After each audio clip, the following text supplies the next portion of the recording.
For 4 years, every Hyprland user configured their desktop in the same way. You opened the hyprland.conf file, let's just say this is one of my config files, you wrote key value pairs in a custom format called hyperlang, and then you made it work, right? It was simple, familiar, and as Hyprland ended up growing, as more features piled on top of a syntax designed by a 17-year-old in a basement, well, naturally, it got ugly.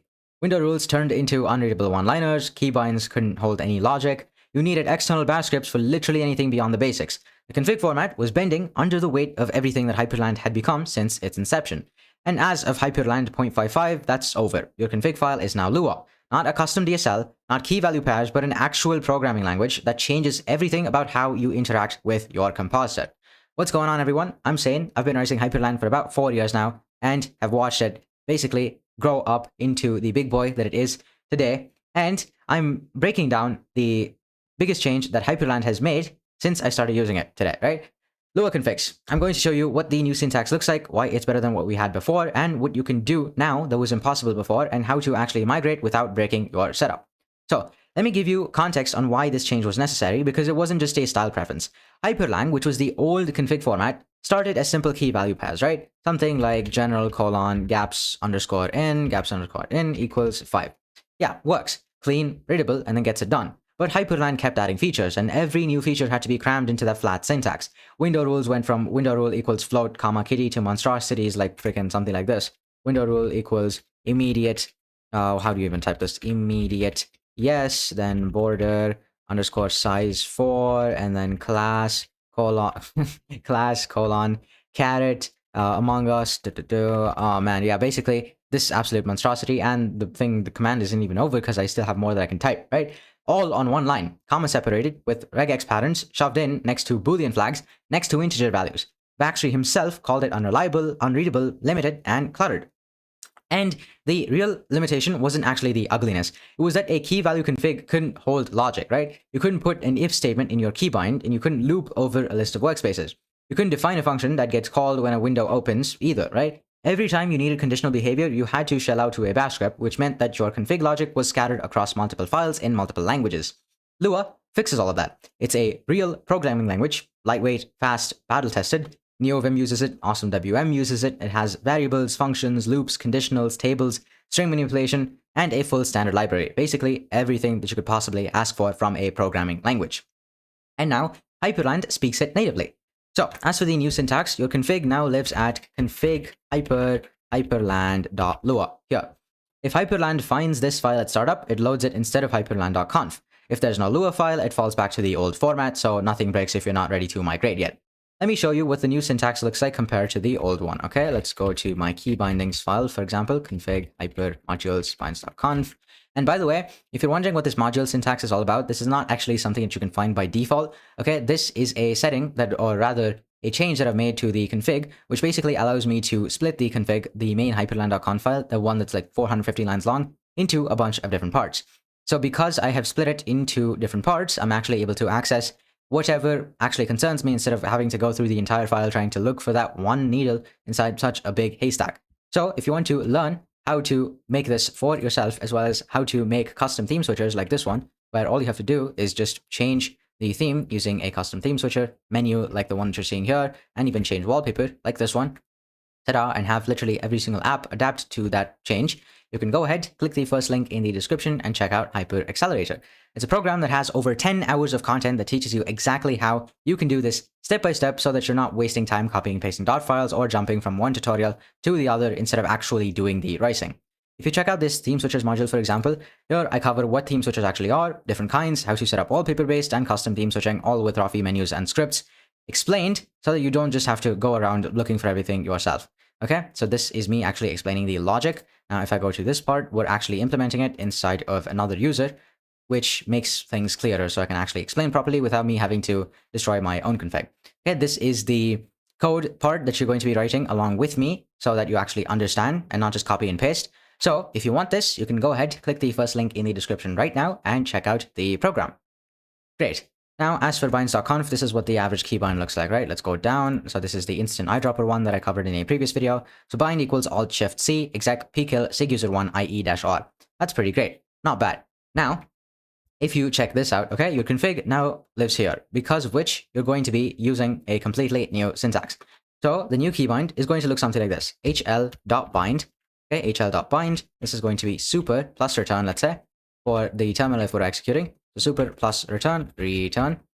That's going to be, or you don't have to put it this way, super return. Okay, super return, then comma, hl.dsp dot exec underscore cmd, and in here you're just going to pass in kitty. That's it. So this is how you would execute something. So hl.bind, hl stands for Hyprland, bind super return, then you're just going to execute command kitty. That's pretty good. Next thing, let's say it was a window rule, okay? A very simple window rule. Let's just go back to window rules.conf. Now in here, let's look for window rule. Okay, window rule. Okay, basically the entire thing is window rules. So let's see. This is one of the example ones that you have over here, okay? My font switcher, that is going to show up with float, center, and then size 200, 300. So that's going to be something like this, okay? Pretty sure that's what it is. And even if it's not, okay, I would be able to change that. But anyway, this is the example window rule. Now, if you wanted to do it inside of Lua, it would look something like this. So hl.workspace underscore rule. Now you're going to have to put this and then pass in like so. So workspace equals 3, then gaps underscore in 0, then gaps underscore out. Gaps out is going to be, let's say 0. Then no border. Okay, I have to put a comma here, comma, comma. And then here, no underscore border equals true. So you're basically taking the window and then removing any gaps around the window and then squishing it right against the corner. So look at the window rule in particular, okay? Look at this thing. In the old format, you had match props and effects all, crammed in and, jammed into just one comma separated line with inconsistent syntax. In Lua, it's a table with named keys. The match conditions are in their own subtable. The effects are clearly separated. You can read it and you can understand it at a glance. And your text editor can actually help you because it's Lua. You get syntax highlighting, LSP support, and then error checking for free. Now, what can you actually do now that you couldn't before? This is the part that matters, right? The syntax cleanup is nice, but then the real power is in what Lua ends up unlocking. You can have functions in keybinds. This is the big one. You can now bind a key to a Lua function instead of a single dispatcher. That means conditional logic, multiple actions, state checks, all inline with no bash scripts whatsoever. So that's pretty freaking cool. Check this out. You can do stuff like hl.bind, super plus x. You can run a function. So super plus x. Okay, then you can just say function, and then inside of there, it looks something like this. Okay, now you just go here, create. Now in here, you'll type local w equals hl.get active window. Before, you actually have to do this with hyperctl and a script, but now you don't have to.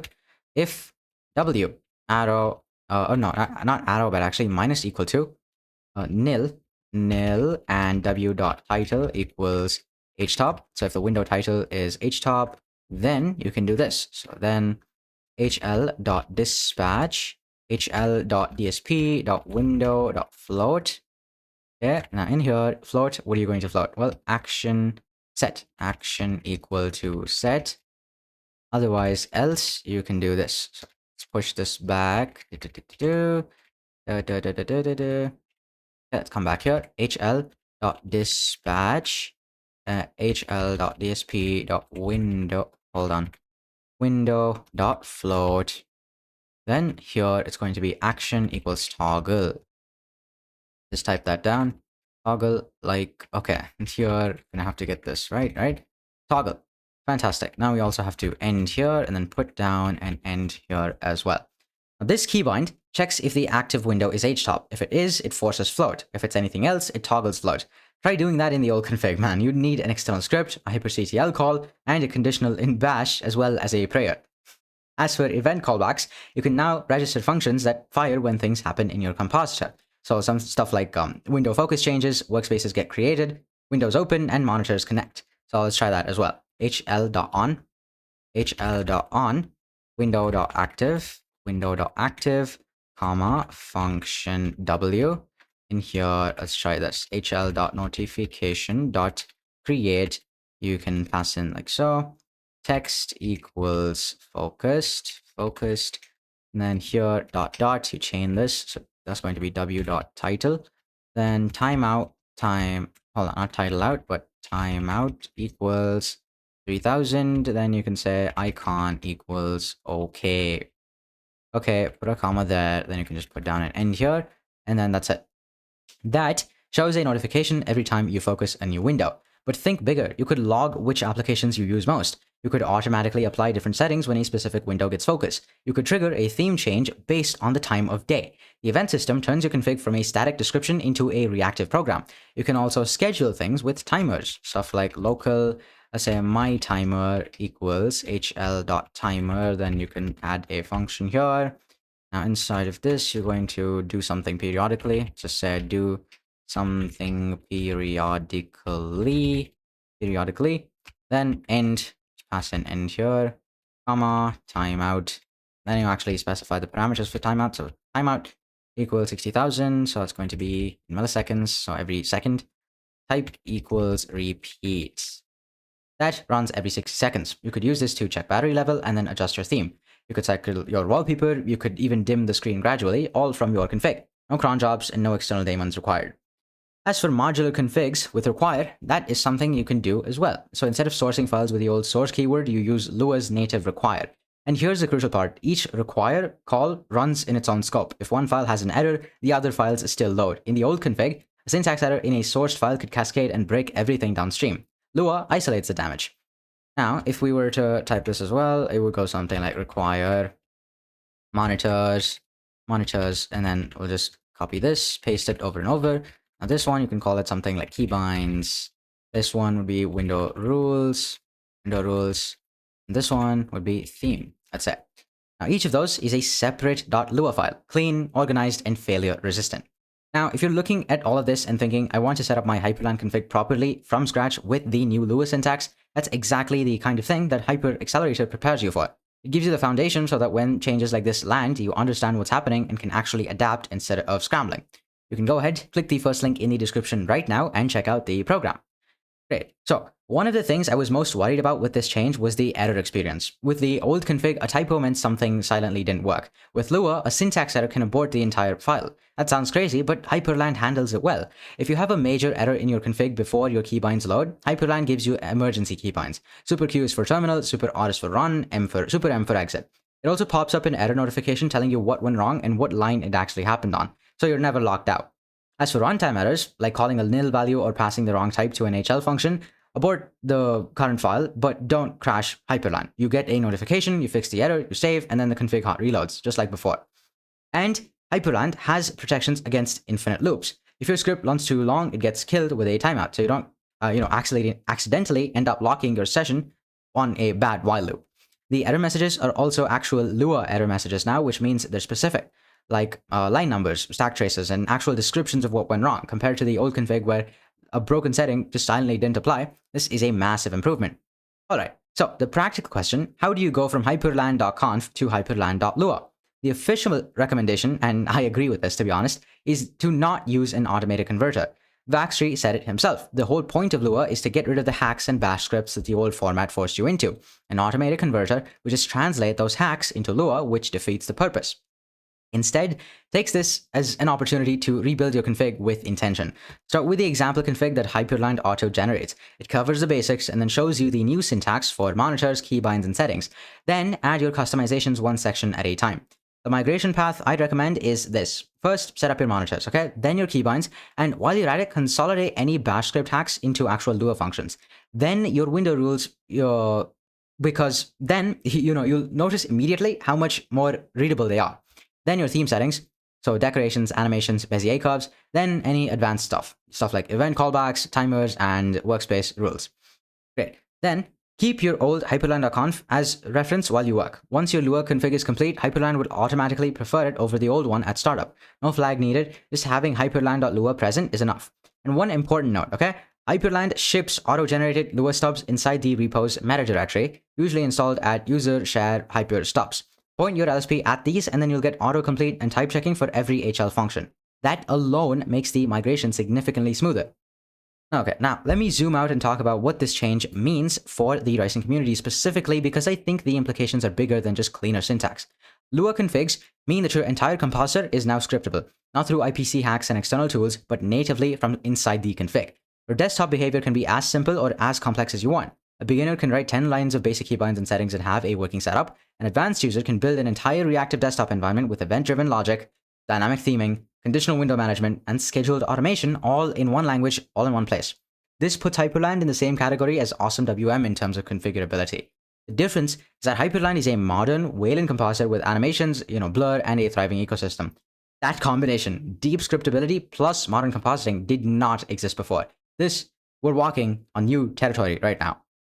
And for the community, it means dotfiles are about to get a lot more interesting. People are going to share Lua configs that do things we haven't thought of yet. The old config format had a ceiling, right? There were only so many things that you could express in key value pairs. Lua has no ceiling. The only ceiling/limit is what you can think of. So to conclude, Hyprland's config files are Lua now. It's cleaner, it's more powerful, and it opens up an entire category of customization that wasn't possible before. If you've been frustrated by the limitations of the old format, the unreadable window rules, the bash script workarounds, the inability to put logic in your keybinds, well, that's all solved. Start your migration this week. Take it one section at a time, and enjoy the fact that your config is now a real program and not just a settings file. If you want a structured path through building your entire Hyprland setup, config, theming, workflow, everything, Hypraccelerator walks you through it. You can go ahead, click the first link in the description. Okay, seems like that's a bug. Anyway, first link in the description and check it out.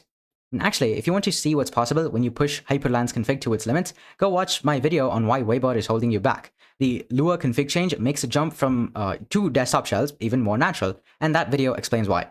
Good follow up from here. If you liked the video, hit like. If you loved it and want to see more like this in your feed, hit subscribe, and I will see you next time. Stay rising.